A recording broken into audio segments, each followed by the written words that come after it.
So, what is the law and what is the crime that I committed? So to me now, the legal basis for my being here, as apparently I was brought here not of my own volition. It's somebody else's. Kung hindi ibang tao, ikaw siguro, because this is your structure. So you have to answer now for the deprivation of liberty. Diyan naman naman ngayon. Alam naman na, hindi man lang siya na-serve kung anong kaso kung pinatay sa kanya ngayon. Hindi niya alam. Kahit na PI man, kapatid mo yung Sabi sa kanya, nasa dyaryo na.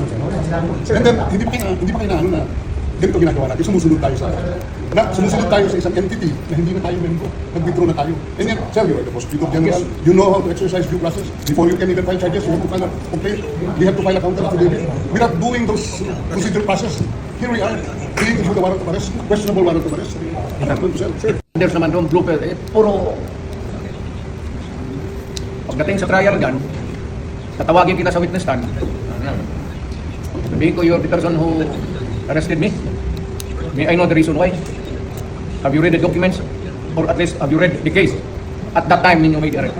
So that you would be guided to what you should know. Yan lang yan. Kung kaibigan tayo, galing ako doon.